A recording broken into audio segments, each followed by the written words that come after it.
आए फहमीदा। क्या हो गया तबीयत को भाभी?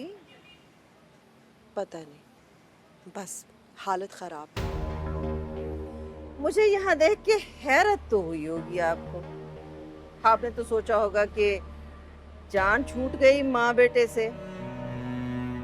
नोमान आया था, बहुत दुख था उसे कि हातिम के साथ अच्छा नहीं हुआ। मैंने भी कह दिया कि इस घर के दरवाजे हातिम के लिए बंद हो सकते हैं, मेरे लिए नहीं।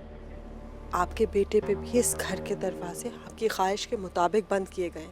यही चाहती थी ना आप कि हातिम का इस घर में आना जाना खत्म हो जाए। हाँ, बिल्कुल यही चाहती थी। और इसलिए चाहती थी कि कल को सोमिया की मक्कारियां जब हातिम पे खुलेंगी तो ऐसा ना हो कि उसके पास वापसी का कोई रास्ता ही ना बचे। बस कर दे फहमीदा, बस कर दे।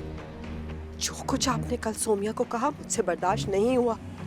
मैंने सोमिया से क्या कहा और क्यों कहा, इस पे तो पर्दा ही पड़ा रहने दें आप। अगर आज नोमान के सामने मेरी जुबान खुल जाती ना, तो हातिम की तरह वो भी इस घर के दरवाजे अपने ऊपर हमेशा के लिए बंद कर लेता और कभी भी इस घर में लौट के नहीं आता। होश में तो है, नोमान ऐसा क्यों करेगा? इसलिए कि वो मेरे भाई की औलाद है, गैरतमंद है। बर्दाश्त नहीं करेगा कि उसकी बहन के चक्कर कहाँ कहाँ चल रहे हैं। अपनी जबान को लगाम दीजिए फहमीदा। मैं भी तो यही कह रही हूँ कि मेरी जुबान बंद ही रहे तो अच्छा है। बेहतर यह है कि कोई मुनासिब सा रिश्ता देखकर लड़की को चलता करो ताकि वो इज्जत से अपने घर की हो जाए। बड़ी बेरहम है आप। खुदा का कोई डर नहीं, मेरी मासूम बच्ची पे इस तरह तोहमत लगाने। शर्म नहीं आई आपको? बस कर दे भाभी, ये ड्रामे बंद कर दें अब। आपकी मासूम बच्ची ने अगर आपको अंधेरे में रखा हुआ है ना, तो बेरहम मैं नहीं हूँ, वो है। इसने ऊंची जगह पे याराने लगा रखे हैं। अगर आपने मेरी सोमिया को नहीं अपनाना तो मत अपनाए, लेकिन खुदा के वास्ते उसके किरदार पर इस तरह कीचड़ मत उछाले। मेरी बच्ची मासूम, मेरी बच्ची सच्ची है, मुझे यकीन। ठीक है, आप लोगों की इज्जत के लिए अपने होंठ सी लूंगी भाभी। अब कोई सोमिया को कुछ कहेगा तो क्या मुझे अच्छा लगेगा? मेरे भाई की निशानी है वो। हाँ, अलबत्ता इन हालात में सोमिया को मैं अपनी बहू नहीं बना सकती।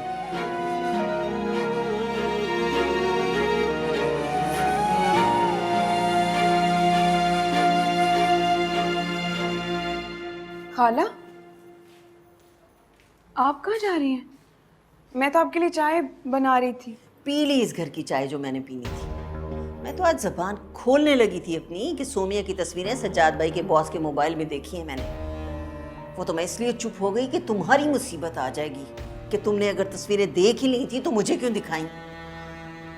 वैसे अच्छा ही क्या कि आप चुप हो गई, लेकिन हातिम को जरूर बताइएगा। वो बेचारा इससे कितनी मोहब्बत करता है। हातिम को बताने का क्या फायदा? वो तो सबूत मांगेगा। माँ को तो वो वैसे ही झूठा समझता है। तुम्हारा नाम लूंगी तो वो गवाही मांगने के लिए तुम्हारे पास पहुंच जाएगा। लोग सारे तमाशा देखेंगे और तमाशा मैं खड़ा नहीं करना चाहती। तुम ये बताओ, वो उस लड़के ने को राब्ता किया? पता नहीं, अगर राब्ता होगा भी तो सोमिया से ही होगा। अब हमें थोड़ी बताएगी वो। सही कहती हो।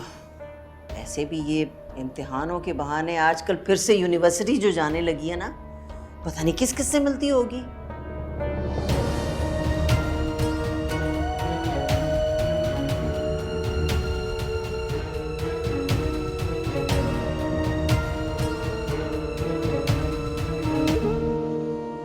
अगर आज नोमान के सामने मेरी जुबान खुल जाती ना, तो हातिम की तरह वो भी इस घर के दरवाजे अपने ऊपर हमेशा के लिए बंद कर लेता और कभी भी इस घर में लौट के नहीं आता।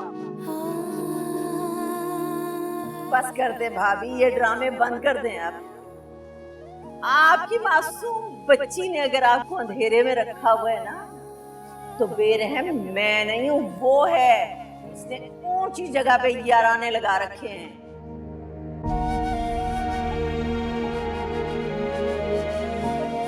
बेहतर यह है कि कोई मुनासिब सा रिश्ता देखकर लड़की को चलता करो। बर्दाश्त नहीं करेगा कि उसकी बहन के चक्कर कहाँ कहाँ चल रहे हैं।